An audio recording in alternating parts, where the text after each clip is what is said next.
Hi. The topic of this short lecture is the U.S. Food Administration during World War I. Let's get into it.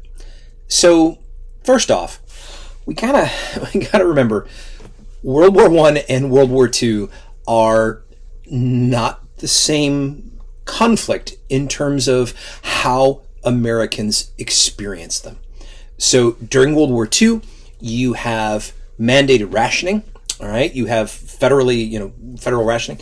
You have victory gardens, right? This kind of thing. There will be similarities with what happens in World War I, but it is not the same, and the distinctions are clear and important for us to understand. So that's one thing of not the same thing. All right. First, Herbert Hoover is going to be the head of what becomes known as the U.S. Food Administration. So the Food Administration is going to operate at the federal level, but it's going to operate in close connection and will rely significantly on states, particularly state councils and what were called women's committees of national defense, again at the state and local level, particularly the county level and below, in order to be able to accomplish their objectives. So the Food Administration is led by Herbert Hoover, who, yes, is eventually elected president in 1928, is going to really emphasize the idea of the voluntary nature of Americans during World War I, that Americans will want to come out, Americans will want to patriotically kind of support the Allies, that Americans will want to do what they can really at all levels to be able to help win the war. And this is kind of what a lot of the Food Administration is going to center on. So there was seen as a shortage of food for the Allies and a need that could be filled by the Americans by supplying food to the Allies. In order to do so, in order to marshal American resources to be able to supply and assist the Allies and to be able to supply our own forces between 1917 and 1918, the idea was that the average American was going to have to take steps to conserve food at home on a daily basis. And that if you were to do so, if you were to take these daily steps of eating one thing but not another, not eating a certain kind of meat but eating another instead, not consuming sugar, consuming something else instead, that if you were to do that, that would be considered an act of patriotic or loyal behavior that you as an American would be engaging in. Now, the Food Administration's conservation efforts then meant that they would have to directly target the American public extensively to convey these themes of conservation around certain goods and around certain foods, and how an average American could take these steps to act loyally. So advertising and information and content became very, very significant projects that the Food Administration and its supporters would actively engage in throughout the duration of the war. Much of wartime America between 1917 and 1918 had advertisements for different federal agencies, state groups, and aspects of the war. And so if you were an American and walking around at this time, you would have encountered posters or drawings or other things, in physical images, where the idea would be to convey to you the importance of conservation.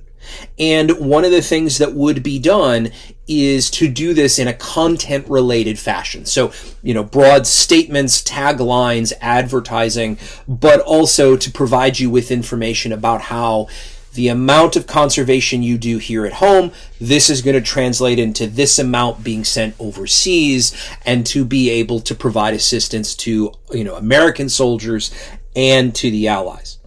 So you have media advertising, you have advertising posters, billboards, this kind of thing that are going to be sent out or going to be displayed around the country.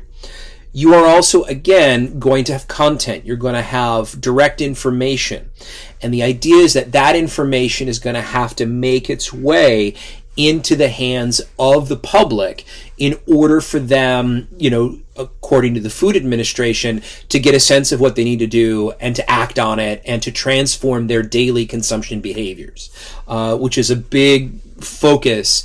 That idea of transforming these consumption behaviors is a big focus. And for many historians that study, food administration in World War I, that is a central theme.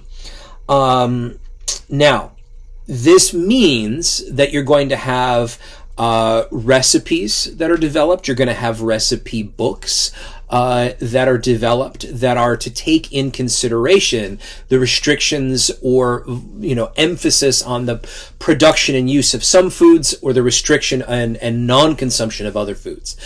This was very common in the case of Illinois specifically, and the Illinois Women's Committee of the State Council of National Defense has some work with this. The state's food administration has some work with this and produces recipe books that are then sort of examined or performed or tried out in certain areas. And that kind of leads us into this idea of, okay, who are really going to be the folks that try to get this message out, the direct sort of messaging? So, when it comes to the broader messaging, a lot of it's going to be something called the Committee of Public Information, and so food is going to be a part of this. But when it comes to sort of at the state level, at the county level, this kind of thing, state governments are really going to be working in close consultation, certainly with federal officials. But at the state level, many states are going to have their own state committees or state councils of defense. And they're going to have as well a series of what were known as women's committees of councils of defense. And the gendered nature of the food administration meant that much of this effort was going to be directly targeting women, specifically women in the home, with an emphasis on the idea that women engaged, in these positions could act patriotically by all of this. So there is a clear, obviously, discrimination and bias that exists here, but this is the overall effort of what the Food Administration is doing and who they are specifically targeting. So the role of gender is going to be really central in this.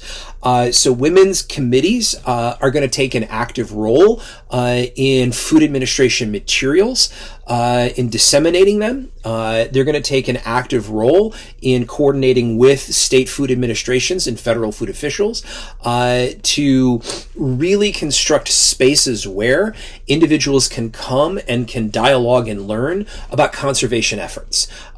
So, of course, there would be discussions of the consumptions of certain kinds of foods, of things like aspects of, canning and recipes and this kind of thing. And there would be, in the case of Chicago and the case of Illinois, there would be a demonstration kitchen where individuals could go and could see certain conservation-themed recipes made there for the public, so that way they could see it, and that way they could sort of take that information and go home, with the translated sort of understanding that this would further this information, further the conservation effort. And again, all of this was around the idea of the use of conservation as a form of loyalty. So not only would this extend to kitchens and to individuals, but the public was also actively encouraged to have what were called war gardens. There was something called the War Garden Commission, which is good to mention. So they're going to be involved as a part of this too. But again, it was voluntary. However, with the efforts of the Food Administration, with war gardens, with recipes, with these public spaces and displays of patriotism, and loyalty, it's important to remember that all of this, although is at least on paper voluntary, that it is not required, that it is not a legal requirement for sort of the wartime space. In many ways, it kind of becomes so.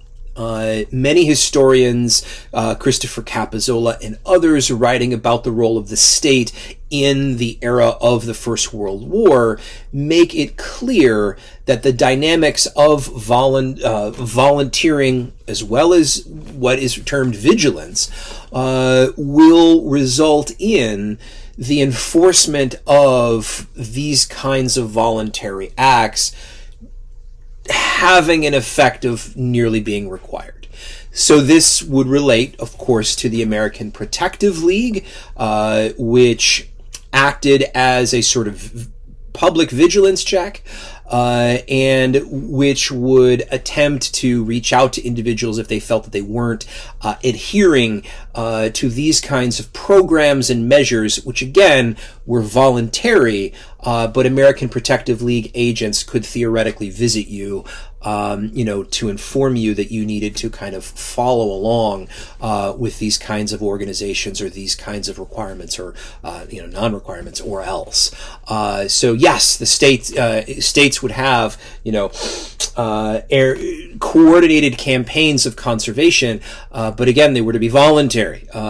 So this dynamic of requirements or not requirements, is important for us to be mindful of. Thank you.